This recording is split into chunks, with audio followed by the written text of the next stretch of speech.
जय श्री राम।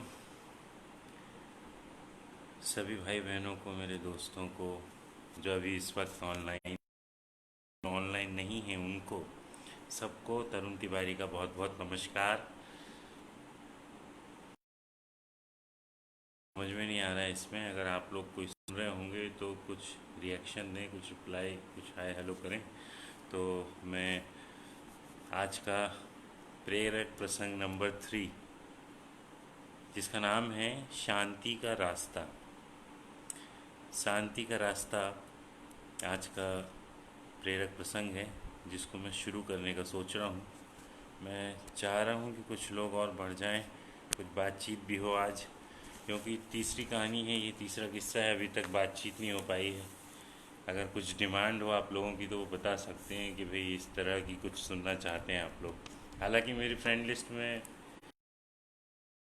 ज़्यादातर लोग तो मुझसे बढ़ के ही हैं, लेकिन कुछ लोग कमतर भी हैं, शायद कुछ साथ वाले बराबरी वाले भी हैं। तो एक दूसरे को लेके चलना है, बढ़ाना है भाई। तो कहानी मैं शुरू कर रहा हूँ दोस्तों। इसका नाम है शांति का रास्ता। पहले, सैकड़ों साल पहले, सूर्यनगर नाम का एक गांव था। बड़ा संपन्न गांव था। वहाँ पे एक सेठ जी रहा करते थे। जैसे हर गांव में या कोई बड़े कस्बे में एक सेठ होते हैं, वैसे ही सेठ इस गांव में भी रहते थे, सूर्यनगर में। उनके बड़े ठाट बाट थे। उनके पास में कभी किसी प्रकार की कोई धन संपत्ति थी, लेकिन उनका मन अशांत रहता था। बड़े परेशान थे, उदास रहते थे कभी कभी। इतनी कम के बाद भी परेशान हो जाते थे। कोई ना कोई चिंता उनको रहती ही थी।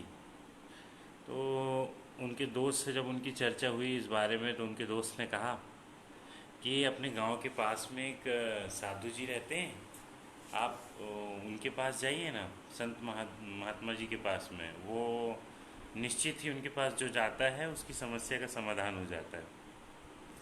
तो दोस्त की सलाह मान के सेठ जी चल दिए आश्रम में साधु महात्मा के।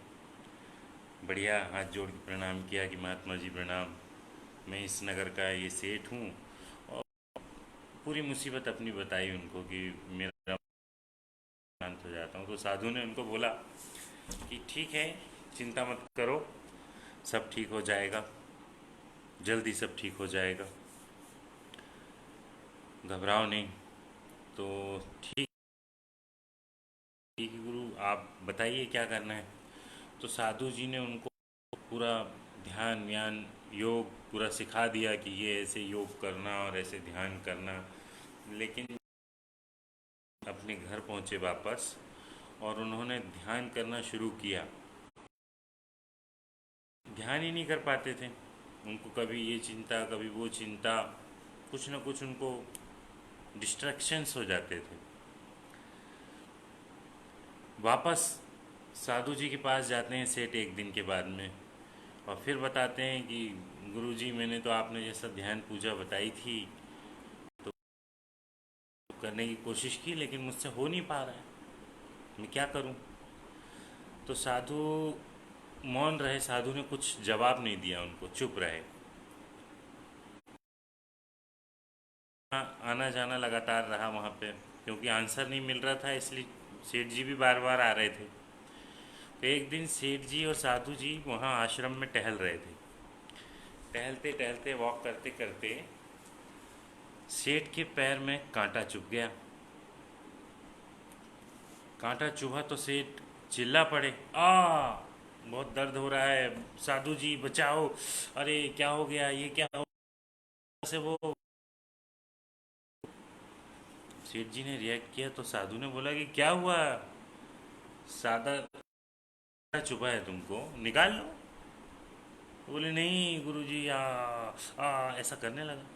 तो साधु महात्मा ने कड़ा मन करके उसका कांटा निकाला, तो उसको थोड़ा आराम मिला।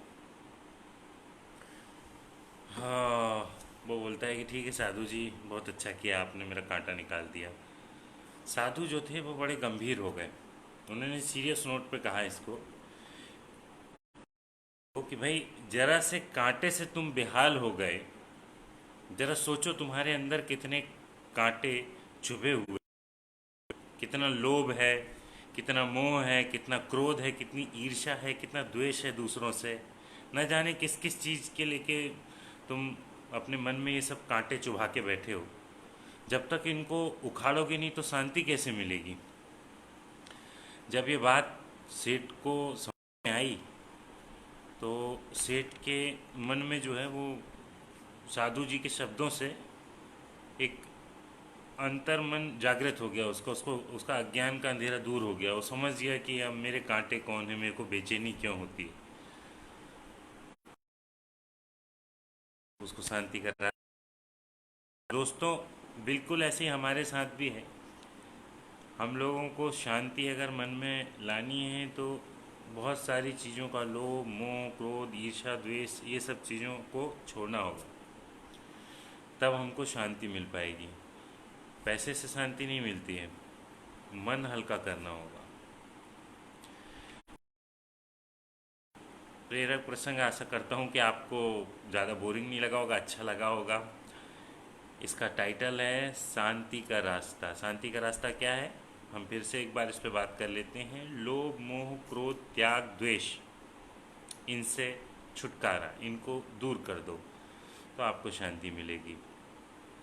ये थी मेरी तीसरी प्रेरक प्रसंग, और रात में आप लोगों के बीच में कोशिश करूँगा कि एक बार और आऊँ चौथा प्रसंग लेकर के, कुछ अलग।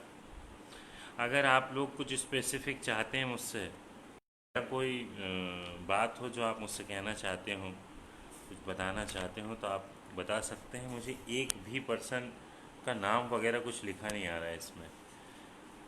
तो दोपहर में सब सो रहे होंगे। आपके उज्जवल भविष्य की कामना करता हूँ फिर से। अपने घर पे रहिए, होशियार रहिए, साफ़ सफाई से रहिए, हाथ धोइए। और ऐसे घर में जो हैंडमेड मास्क हैं, ये इस तरह के, ये घर पे बनाया हुआ है, ऐसे मास्कों को आप, फेस कवर को आप यूज़ करिए अगर आप घर से बाहर निकलते हैं तो। हारेगा कोरोना, जीतेगा इंडिया दोस्तों। जल्दी फिर से मुलाकात होगी, तब तक के लिए अपना ख्याल रखें। Take care, bye bye.